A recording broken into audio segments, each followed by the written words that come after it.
Welcome, Radiant Souls, to another empowering episode of Mystic Podcast Cruise. I'm your host, Zara Moon, here to guide you through a journey of transformation and self-discovery. Today, we'll explore the profound insights of Dr. Joe Dispenza, who reveals how women who embrace living alone can become more magnetic and influential. Ladies, it's time to unlock your true power and step boldly into the life you deserve. Let's dive in. And I'm Jake Hart. Wow, Zara, if living alone makes women this powerful, I think I'm officially outnumbered. Should I be worried that the toaster might start giving me life advice next? Only if it starts glowing with an electromagnetic field, Jake. Until then, you're safe, I think.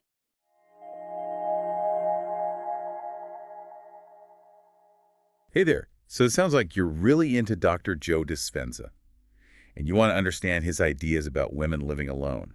So we've got his official website and a YouTube video that analyzes his ideas. Let's jump into all this and see what we find. Yeah, it's interesting timing because there's been a 30% increase in women choosing to live alone in the past decade. So it seems like Dr. Joe's ideas about the magnetic power of solitude are really relevant right now. Okay, so on his website, there's this meditation. It's called Holy Days, and it focuses on giving with an open heart. Yeah. And then there's this documentary called The Source, which claims to have scientific evidence to support the mind's power. And there are also a lot of retreats. And a lot of them are sold out already. So clearly he's really popular and his teachings are in high demand. Definitely. I mean, the sold-out retreats say it all right. But let's get to that YouTube video. The title is pretty bold. Women living alone are the most magnetic people you'll meet. Right. I'm intrigued already. The video claims that solitude boosts something called coherent energy signatures, which they say are measurable in the brain and the heart's electromagnetic fields. Right. To be honest, I don't really get what coherent energy signatures are. And why should we even care about them? Well, think about it like this. It's about how aligned your energy is. Like, imagine comparing a clear radio signal to one that's just full of static. Coherent energy is like that clear signal, strong and focused. Okay. The video suggests that when you're alone, you aren't as influenced by other people's energy. And that makes your own energy become more coherent. Interesting. So you mean solitude is like creating a space for your energy to harmonize, and then it becomes more powerful. Yeah, exactly. But how does that translate into real-life benefits? The video says women who live alone are more successful in business, and they're better leaders, and they're just happier overall. Is there any truth to that? There's actually a good amount of data that supports that. Studies show that women who live alone are 42% more likely to have successful businesses and 38% more likely to be in leadership positions. Wow. And yeah, their self-reported life satisfaction is higher too. It's not just anecdotal evidence, you know. The numbers back it up. Wow, okay, I'm starting to see the connection. But the video goes even further. It says solitude actually rewires the brain. They use this analogy that the brain's like an antenna, broadcasting and receiving information from the quantum field. Can you break that down for me? Sure.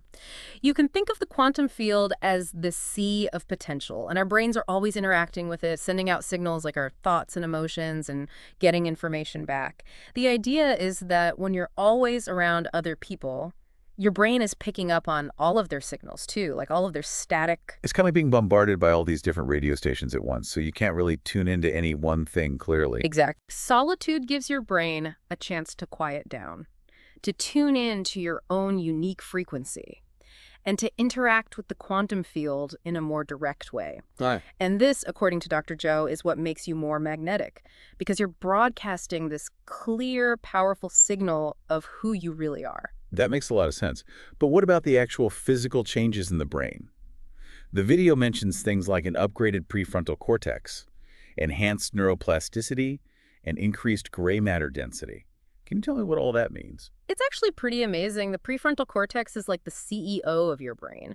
It's responsible for planning, decision-making, and complex thinking. Okay. When you're alone, you have to engage this part of your brain more, which can lead to those upgrades in how well it functions. And enhanced neuroplasticity means your brain becomes more adaptable, better at learning and changing. That's right. And then the increased gray matter density. That means you're literally building more brain power. Okay, so it sounds like solitude is like a mental workout. It makes your brain stronger and more flexible. Yeah.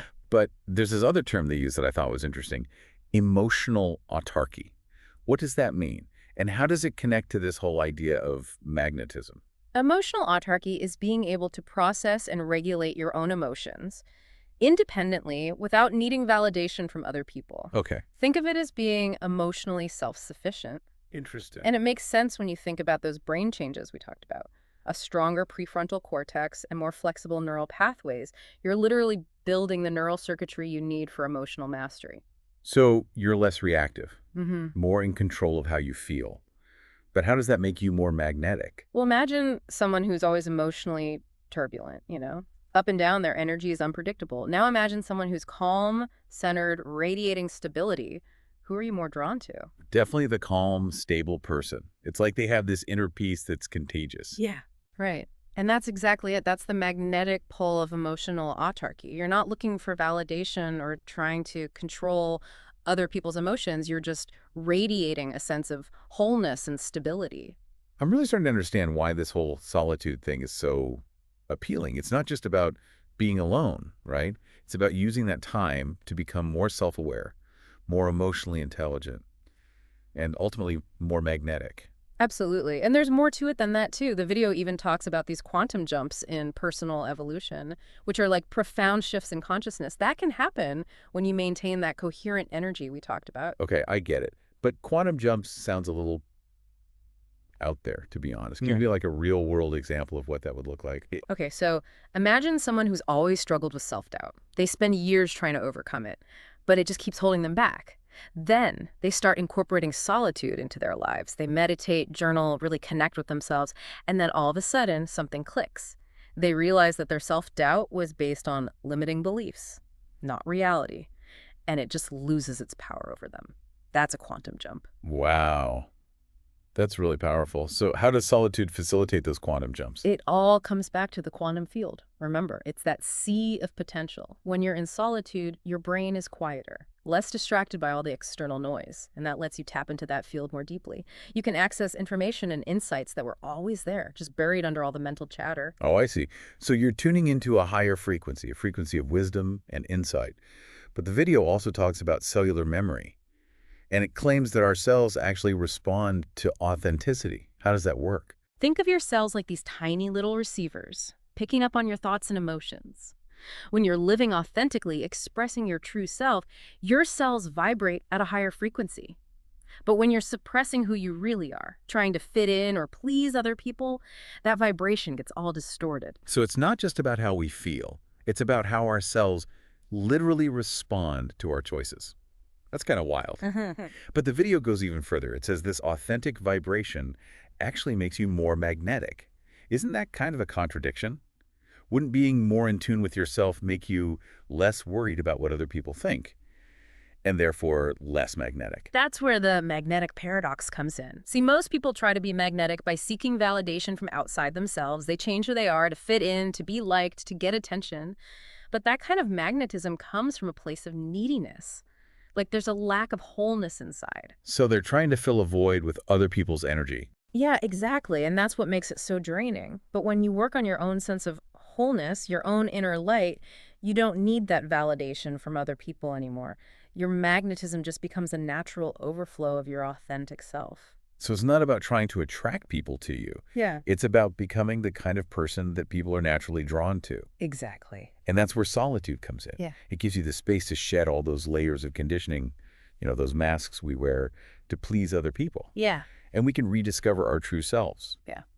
Okay, so solitude is like the training ground for becoming magnetic, Yeah. but in a genuine, sustainable way. It's not about manipulating people or using tricks. It's about doing the inner work. Right.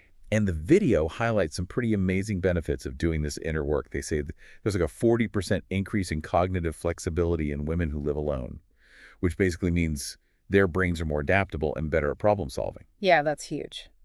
What's happening in the brain to create that kind of boost? Is it just because they're making more decisions on their own? It's more than that. Think of it like building mental muscle.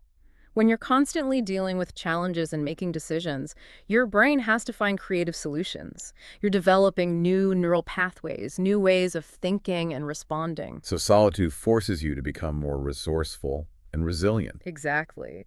The video even talks about developing what they call success templates. These are neural patterns that are formed through successful problem solving, and they make future challenges easier to deal with. It's like you're building a mental library of solutions. Oh, that makes sense. The more you challenge your brain, the more adaptable it becomes. But they also mentioned something called internal validation circuits. What are those, and how do they develop? It's like building your inner compass. Every time you trust your instincts, and make a decision without needing approval from someone else, you strengthen those internal validation circuits. You're basically training your brain to trust your own judgment. So you become less dependent on needing validation from other people, and you're more confident in the decisions you make. Exactly. And that confidence creates this feeling of inner certainty that can be really magnetic. You're not swayed by other people's opinions or doubts because you're grounded in your own truth. It's like you're radiating this feeling of, I know who I am, and I'm not afraid to be myself. That's powerful.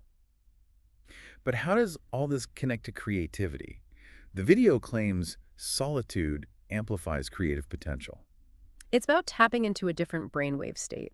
When you're alone, your brain is more likely to go into something called the theta state, which is linked to creativity, intuition, and flow.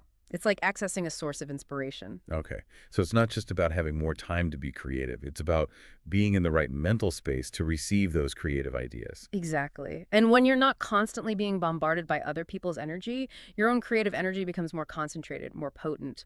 The video calls it becoming a creation magnet. You start attracting opportunities that are in line with your creative frequency. Oh, okay, so solitude helps you tap into your creative potential and attract opportunities that match your unique talents. But they also talk about this global shift in consciousness that's happening as more women choose to live alone. That seems like a pretty big jump. How do they connect those two things? They use this concept called the morphic field, which is the idea that we're all interconnected through this invisible field of energy and information. Okay. And they believe that as more people raise their own vibration through solitude and self-discovery, it creates this ripple effect in the collective consciousness. So each person who embraces their authenticity and their power is contributing to a larger awakening. That's the idea. They cite research showing that even a small percentage of people operating at higher levels of consciousness can actually have a measurable impact on the collective. Imagine what could happen if that percentage keeps growing. It's amazing to think that our individual choices can have such a huge impact on the world. But what about the practical stuff of living alone? Isn't it lonely? Don't you miss out on having connections and support? It's important to remember that solitude doesn't have to mean isolation. It's about making a conscious choice to spend time alone, to grow personally, and to just recharge. And when you're coming from a place of wholeness, your relationships actually become stronger and more fulfilling. Because you're not looking for validation from others or trying to fill some kind of void with their energy. Exactly. You're able to connect with people based on authenticity and shared values, instead of neediness or codependency. So it's not about becoming a hermit or anything. It's about using solitude to become a more empowered person. Yeah. And someone who can connect with others in a more genuine way. That's it. And they believe that as more people take this approach, it will create a more conscious, compassionate, and harmonious world. It's such a powerful vision, isn't it? This idea that we can make the world a better place just by embracing solitude. It is. What I find most interesting is how it changes our perspective on solitude. Instead of being something we're afraid of or avoid, it becomes this amazing opportunity for growth and empowerment and even connection. It's like a superpower waiting for us to unlock it.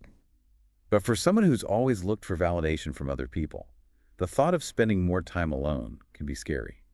What advice would you give someone who's feeling hesitant to take that first step? Start small. Just begin with 5 or 10 minutes of quiet time every day. You could try meditating, journaling, or even just sitting in nature and observing what's around you. The main thing is to create a space where you can disconnect from all the external stuff and tune in to your own inner world. So it's not about dropping everything and going to live in a cave. It's about intentionally creating these little pockets of solitude in your daily life. Exactly. And once you get more comfortable with those little pockets of solitude, you can gradually increase the time you spend alone. You could try a solo weekend trip or maybe even a longer retreat. And Dr. Joe's website actually has some resources for that, right? Like the Holy Days, meditation, and the Source documentary. Yes, those are great places to start. There are also a ton of books, podcasts, and online communities that focus on the benefits of solitude and personal growth. It's like a whole new world waiting to be explored. Uh-huh. But what about people who are skeptical about this whole energy thing? Is there any real proof that solitude actually creates positive changes in our brains and bodies? There's actually a lot of research happening now on the neuroscience of solitude.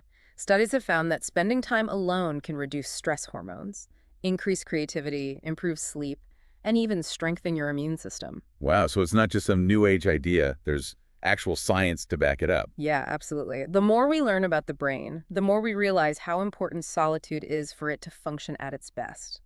It allows our brains to rest, reset, and recharge, so we can be our best selves when we're interacting with the world. It's like a spa day for your brain. I love that analogy. And just like a spa day can make you feel refreshed and revitalized, solitude can help you feel more grounded, more centered, and more connected to who you really are.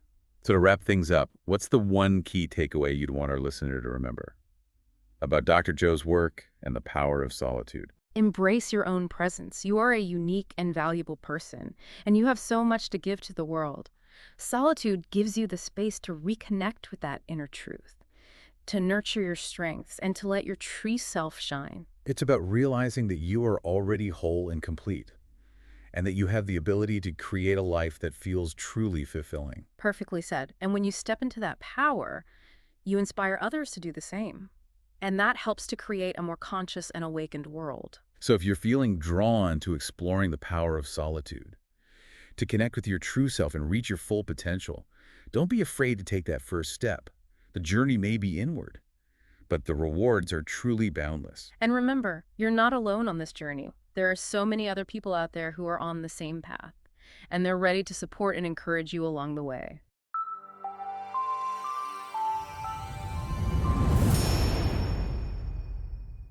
Thank you for joining us on this episode of Mystic Podcast Cruise. If you enjoyed today's story, give this video a thumbs up and share it with others who love uncovering life's mysteries. Be sure to subscribe to our channel and hit the notification bell so you never miss an episode. Your support helps us continue bringing you captivating stories about the unknown, the mystical, and the extraordinary. Until next time, stay curious, stay open, and keep cruising through the mysteries of life with us here on Mystic Podcast Cruise.